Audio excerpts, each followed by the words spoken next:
문득 내가 어떤 사람인지 또 어떤 존재인지 깨닫게 되는 그런 순간들이 있습니다. 저는 마스크 거리를 통해 이런 순간을 경험하게 되는데요. 코로나로 인해서 매일 마스크를 사용하다 보니 잠깐 사용한 마스크는 현관에 있는 마스크 거리에 걸어두고 사용합니다. 마스크가 다 비슷하게 생겼잖아요. 네, 다 비슷하게 생겨서 구분이 쉽지 않기 때문에 이 마스크 거리에는 각자의 가족 호칭이 적혀져 있습니다. 어느 날 새벽 기도회를 가기 위해 현관 앞에 섰는데요. 제 전용 마스크 거리에 적힌 단어가 눈에 들어왔습니다. 아빠. 바로 아빠라는 단어였죠. 여느 때라면 그냥 지나칠 수도 있었지만 그날따라 이 아빠라는 단어가 제 마음속에 강렬하게 다가왔습니다. 그래, 내가 아빠구나. 지금 저 안에 세상 모르게 따뜻함을 느끼고 있는 나의 가족들이 있구나. 저 따뜻함을 지켜주고 싶다. 오늘도 힘내자. 이런 생각이 들었습니다. 늘 아빠, 아버지라는 말은 저희 아버지에게만 해당하는 그런 말인 줄 알았는데 이제 그 아빠가 제가 된 것이죠. 어느 날 새벽 마스크 거리로 인해 저의 존재를 깨달았던 소중한 순간이었습니다. 여러분들은 어떠신가요? 아마 이런 순간들을 한 번쯤은 경험하셨을 것입니다. 하지만 꼭 이렇게 개개인이 느끼는 순간들만 있는 것은 아닙니다. 공동체가 함께 느끼는 순간들도 있죠. 국가대표팀이 올림픽이나 월드컵에서 좋은 성적을 거두면 우리가 대한민국 국민이라고 자랑스럽게 느끼는 것처럼 그리스도인들에게도 그런 순간들이 있습니다. 바로 성탄절이 그런 순간입니다. 12월이 되면 차가워진 공기 사이로 온 거리에 캐롤이 흘러나오고 번화가는 빛나는 조명들로 꾸며집니다. 그럴 때면 평소 교회 잘 나가지 않던 사람들도 이제 곧 성탄절, 크리스마스구나. 이번 기회에 교회 좀 나가볼까? 라고 생각합니다. 문득 자신이 그리스도인임을 깨닫는 것이죠. 오늘은 그런 성탄절의 초입인 대림절 첫째 주일입니다. 이렇게 대림절 첫째 주일, 초도 켜졌죠. 대림이라는 한자어가 가지고 있는 뜻대로 대림절은 그리스도의 오심을 기다리는 절기가 바로 대림절입니다. 구약 시대를 거치며 이스라엘 백성들은 자신들을 구원할 메시아를 기다렸고 그 기다림은 신약 시대의 예수님을 통해 성취되었습니다. 이후 그리스도인들은 성탄절을 앞둔 4주 전부터 이날을 기억하고 기념하기 시작했습니다. 어려운 현실 가운데 다시 오실 예수님을 기다린 것이죠. 어둠 속에 희망의 빛으로 오실 예수님을 기다린 것입니다. 그렇게 이 대림절은 이미 오신 예수님을 기다리는 것을 넘어서 이 땅 가운데, 앞으로 이 땅 가운데 우리에게 다시 오실 예수님을 기다리는 절기가 대림절입니다. 그렇다면 이 계절 우리는 어떤 마음으로 예수님을 기다려야 할까요? 오늘 이 시간을 통해 그리스도인으로서 하나님을 믿는 주님의 자녀로서 우리는 어떤 마음을 가지고 대림절을 맞이해야 하는지 함께 살펴보도록 하겠습니다. 오늘 본문은 세례 요한의 탄생 이야기가 담겨져 있습니다. 정확히 말하자면 세례 요한의 탄생을 예언하는 이야기가 담겨져 있죠. 세례 요한의 부모는 사가랴와 엘리사벳으로 아버지 사가랴는 제사장이었습니다. 5절에 보면 사가랴를 아비야 반열의 제사장이다라고 소개하고 있는데요. 이것은 제사장 24개의 반열을 의미합니다. 즉 24개로 나눠진 조 중에 사가랴는 아비야조에 속한 제사장이다라는 뜻이죠. 각 반열의 제사장들은 자신의 차례가 돌아오면 1년에 2차례씩 일주일 동안 성전 봉사를 맡았습니다. 세례 요한의 어머니 엘리사벳에 대한 설명으로는 아론의 자손이라고 나오는데요. 당시 제사장들은 반드시 이스라엘의 여인과 혼인을 해야 했기 때문에 제사장 가문의 제사장의 딸들과 결혼하는 것이 일반적이었다고 합니다. 제사장이었던 사가랴도 아마 이런 전례를 따라 아론 가문의 엘리사벳과 결혼한 것으로 추측해 볼 수 있습니다. 한마디로 두 사람은 제사장 가문 출신인 것이죠. 하지만 제사장 가문이라고 해서 뼈대 있는 가문의 출신들, 금수저들의 만남은 아니었습니다. 이들이 살았던 곳은 유대의 한 작은 산골 마을로 사가랴는 이곳의 평범한 제사장이었습니다. 당시 이런 산골 마을의 제사장들의 삶은 매우 비참했습니다. 귀족 제사장들에게 자신들의 몫을 강탈당하기도 했고 먹을 양식이 없어 배고픔에 굶주려야 하기도 했죠. 하지만 이들은 그런 어려운 상황에서도 자신들의 신앙을 온전히 지켜나갔습니다. 제사장이라는 신분을 잘만 이용하면 사람들을 통해 사람들을 속여서 이득을 취할 수도 있었지만 그들은 하나님의 계명을 잘 지켜나가며 하나님을 향한 신앙의 길을 올바르게 걸어갔죠. 6절에 보면 이 부부를 의로운 사람이라고 표현하고 있는데요. 이 의롭다라는 말은 구약에서 경건함을 나타내는 대표적인 말로 제사장에게 할 수 있는 최고의 찬사였습니다. 이렇게 가난하지만 의롭게 살아갔던 사가랴와 엘리사벳, 이들에게는 한 가지 고민이, 걱정이 있었습니다. 바로 자식이 없다는 것이었죠. 당시 사회에서 자식이 없다는 것은 수치스럽고 불행한 일이었습니다. 또한 하나님의 심판으로도 여겨졌기 때문에 이들이 느끼는 마음의 상처는 꽤나 깊었을 것입니다. 처음에는 아이를 갖기 위해 노력했겠지만 시간이 흘러 더 이상 아이를 가질 수 없는 나이가 되었을 때 이들에게는 희망조차 사라졌을 것입니다. 경제적으로 늘 어려움을 겪는 것도 힘든 마당에 주위의 따가운 눈초리도 감당해야 하는 상황이 그들의 현실이었죠. 하지만 하나님께서는 이들의 절망을 결코 외면하지 않으셨습니다. 이들이 지나고 있는 긴 어둠의 터널 끝에 그들에게 희망의 빛을 비춰주셨습니다. 우리 함께 말씀을 한번 찾아볼까요? 누가복음 1장 13절의 말씀을 한번 찾아보도록 하겠습니다. 누가복음 1장 13절의 말씀을 다 함께 읽도록 하겠습니다. 천사가 그에게 이르되 사가랴여 무서워하지 말라. 너의 간구함이 들린지라.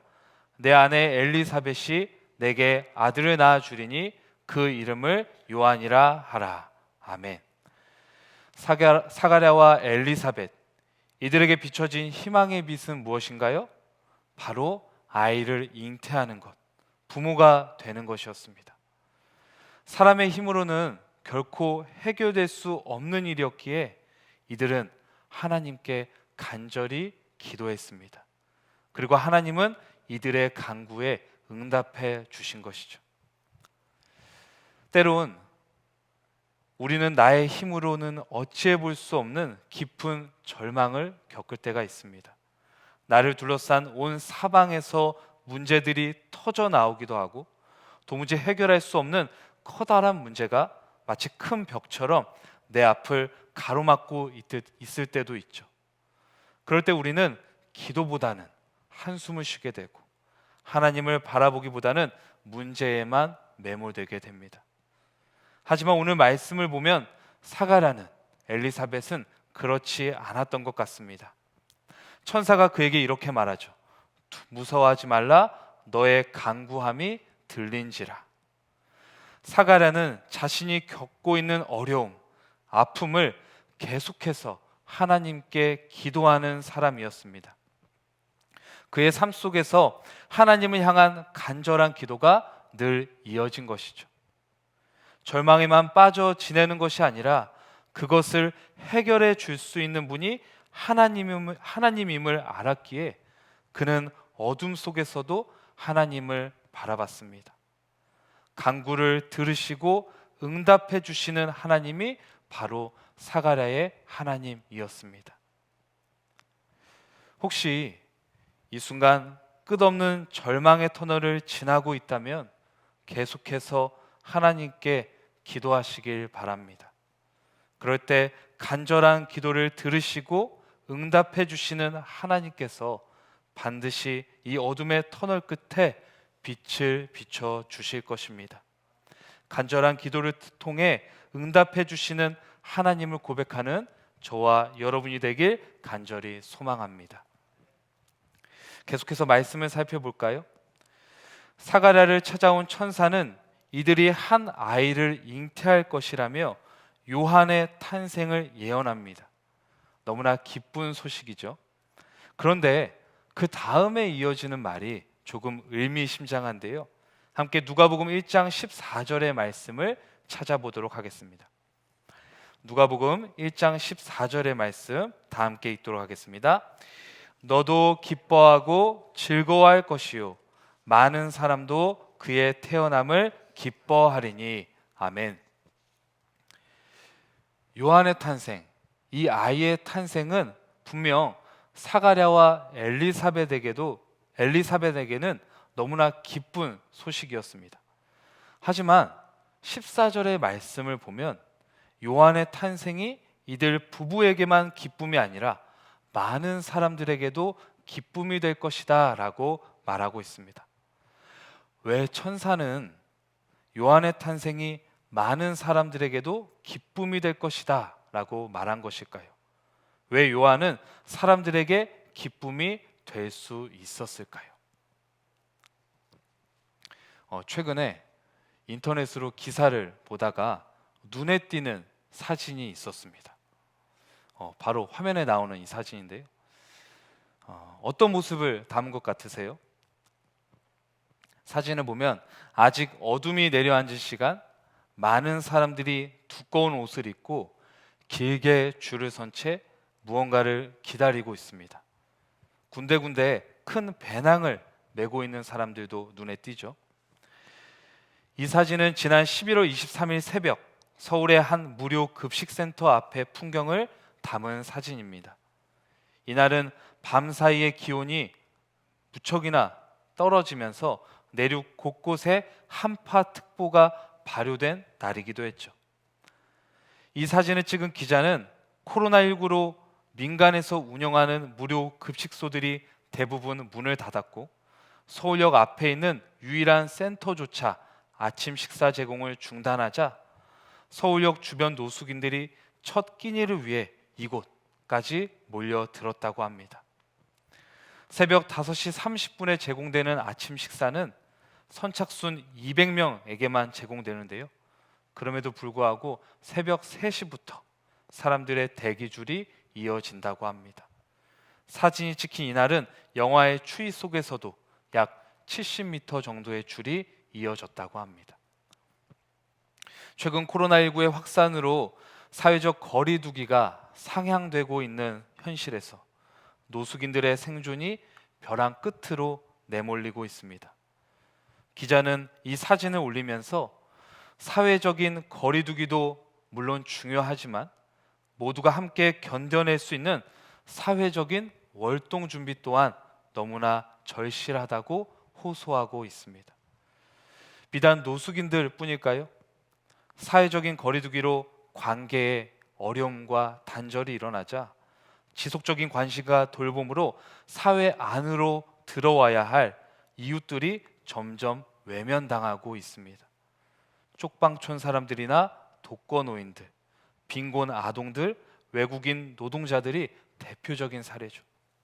그리고 이런 문제는 바로 우리에게 가까운 교회 공동체에게도 드러나고 있습니다. 평소였다면 관심을 가지고 돌봤을 환우들이나 우리 또 엘피스 어르신들 그리고 수험생들까지 우리의 눈길이 미치지 못하는 곳에서 지금 아파하고 걱정하고 염려하는 이들이 너무나 많이 있습니다. 방금 전 함께 나눴던 사진 속 거리의 추위처럼 모든 것이 얼어붙은 시대가 바로 오늘의 시대가 아닐까 싶습니다. 경제적으로나 관계적으로나 앞으로 나아갈 희망이 보이지 않는 그런 시대인 것이죠. 세례 요한의 탄생이 예언되던 시대 또한 그랬습니다. 당시 유대왕 헤롯은 로마에게 충성을 다하기 위해 막대한 세금을 갖다 바쳤습니다.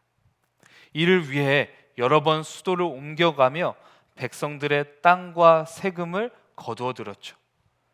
백성들은 헤롯이 거두어가는 과중한 세금으로 인해 매우 고통스러워했습니다. 만약 세금을 내지 못할 경우에는 그에 따라 감옥에 가두거나 또한 모진 폭력과 고문이 이어졌죠. 급기야 농사짓던 땅을 몰수당하는 일도 비일비재했습니다. 누가복음 2장에 나오는 호적 등록도 당시 백성들의 참혹한 삶을 잘 드러내주는 그런 단어입니다. 호적 등록이라고 하면 마치 오늘날의 인구주택 총조사를 연상케 하지만 사실 이 등록의 목적은 세금을 더 많이 그리고 더 치밀하게 거두기 위한 것이었습니다. 그렇기 때문에 이 조사 과정에서, 이 등록 과정에서 잔혹한 신문이나 고문이 동반되었죠. 백성들을 철저하게 숫자로만 취급해서 자존감을 깎아내리고 오직 착취의 대상으로 삼기 위한 것이 바로 이 호적 등록이었습니다. 하지만 더 큰 고통은 신앙적인 고통이었습니다. 경제적으로 착취당하는 것으로도 모자라 로마의 왕을 신으로 추앙하며 그에게 충성을 맹세하도록 강요당했죠. 이런 강요에 반발해 유대 백성들은 큰 반란을 일으키기도 했습니다. 하지만 그때마다 권력에 의해 진압당하기 일쑤였죠. 착취와 억눌림으로 인해 모든 것이 얼어붙은 시대가 바로 이 세례 요한이 탄생하던 그런 시대였습니다. 이런 어두운 시대에 천사는 세례 요한의 탄생이 많은 사람들에게 기쁨이 될 것이다 라고 예언한 것이죠. 그렇다면 세례 요한이 많은 사람들에게 줄 수 있는 기쁨은 무엇이었을까요? 누가복음 1장 15절에서 17절까지의 말씀을 보면 그 기쁨에 대한 내용이 잘 나오고 있습니다. 우리 다 함께 누가복음 1장 15절에서 17절까지의 말씀을 이번에는 세 번역으로 읽도록 하겠습니다. 화면에 나온 말씀을 함께 읽겠습니다. 그는 주님께서 보시기에 큰 인물이 될 것이다. 그는 포도주와 독한 술을 입에 대지 않을 것이요 어머니 뱃속에 있을 때부터 성령을 충만하게 받을 것이며 이스라엘 자손 가운데서 많은 사람을 그들의 주 하나님께로 돌아오게 할 것이다. 그는 또한 엘리야의 심령과 능력을 가지고 주님보다 앞서 와서 부모의 마음을 자녀에게로 돌아오게 하고 거역하는 자들을 의인의 지혜의 길로 돌아서게 해서 주님을 맞이할 준비가 된 백성을 마련할 것이다. 아멘. 말씀을 보면 돌아오게 한다라는 말이 강조되어 있습니다. 무려 3번에 걸쳐서 표현되어 있죠. 이 돌아오게 한다라는 뜻을 가진 헬라어는 에피스트레포라는 말로 반성하는 마음을 가지고 잘못을 고치는 행위를 의미합니다. 즉 죄로부터 하나님께로 돌이키는 회개의 의미를 가지고 있죠. 이런 의미를 가지고 이 말씀을 다시 읽는다면 이렇게 읽을 수 있어요. 이스라엘의 많은 자손이 하나님께로 돌이키고 부모의 마음이 자녀에게로 돌아오고 악인들이 의인의 길로 돌아오게 된다라고 읽을 수 있습니다. 요한이 주는 기쁨은 바로 이것이었습니다. 그의 삶을 통해 사람들을 회개하게 하여 하나님께로 돌아오게 하는 것이죠. 마치 단절된 부모와 자식의 관계가 회복되는 것처럼 단절되었던 이스라엘과 하나님의 관계를 회복시키는 것이었습니다. 그는 그의 별칭처럼 사람들에게 세례를 베풀었습니다. 성전에서만 독점적으로 진행되는 정결 예식을 광야로 가져나와 모든 사람이 세례를 받도록 만들었죠. 가난해서 제물을 바치지 못해 평생 죄인으로 살아야 했던 이들도 세례를 통해 죄사함을 받고 용서함을 받고 하나님의 자녀로 거듭났습니다. 그뿐일까요? 요한은 당시 헤롯 왕의 부정한 결혼을 꾸짖으며 부패한 권력에 날선 비판을 날렸고, 사람들에게 회개를 통해 눈에 보이는 권력에 충성하지 말고 오직 하나님을 왕으로 모시는 하나님 나라의 백성으로 살 것을 외쳤습니다. 이런 요한의 삶을 살펴보면 마치 손님 맞을 준비를 하는 사람의 모습을 보게 됩니다. 귀한 손님이 오기 전 집안을 깨끗이 청소하고 맞이할 준비를 하는 그런 사람의 모습을 보게 되죠. 세례 요한은 하나님 나라의 희망을 보여줄 단 한 분, 예수 그리스도를 위해 자신의 주위에서부터 변화를 일으키며 준비했습니다. 예수님이 이 땅에 오시기 전 하나님과 사람의 관계를 먼저 회복시키고, 그로 인해 예수님이라는 희망의 빛을 사람들이 똑바로 볼 수 있도록 길을 닦아주었죠. 이처럼 세례 요한은 하나님과의 관계를 회복하기 위해 하나님과 사람 사이에 화해를 이루는 사람이 바로 세례 요한이었습니다.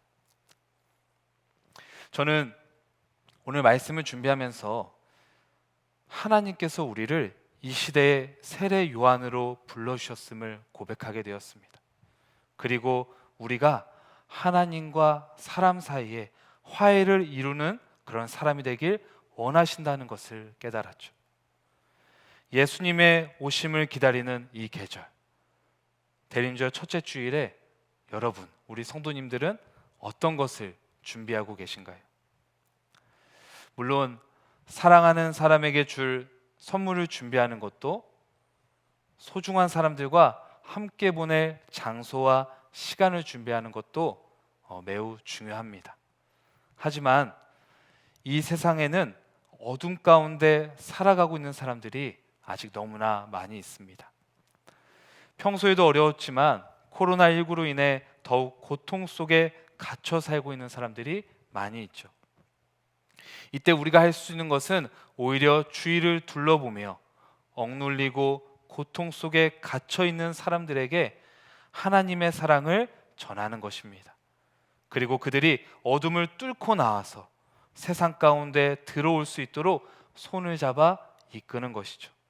우리 주위에서부터 변화를 일으키는 것입니다. 그리고 이 변화를 통해 사람들이 하나님께로 다시 돌아오게 하고 이 땅 가운데서 희망을 발견할 수 있도록 하는 것이 바로 우리를 통한 하나님의 뜻입니다. 하나님과 사람 사이에 화해를 이루며 사람들이 예수님의 오심을 기쁨으로 맞이할 수 있도록 준비하는 것이 바로 우리가 해야 할 일인 것이죠. 사랑하는 성도 여러분, 오늘은 대림절 첫째 주일입니다. 예수님의 오심을 기다리는 이 계절, 하나님과 사람 사이에 화해를 이루는 그런 사람이 되시길 간절히 소망합니다. 귀한 손님을 맞이하기 위해 깨끗하게 집안을 청소하며 준비하는 것처럼 많은 사람들이 하나님께 돌아오고 예수님을 맞이할 수 있도록 우리의 삶을 먼저 준비하시길 바랍니다. 하나님께서는 저와 여러분을 화해를 이루는 사람으로 불러주셨습니다. 그 사명을 감당하며 살아가시길 간절히 소망합니다. 함께 기도하겠습니다.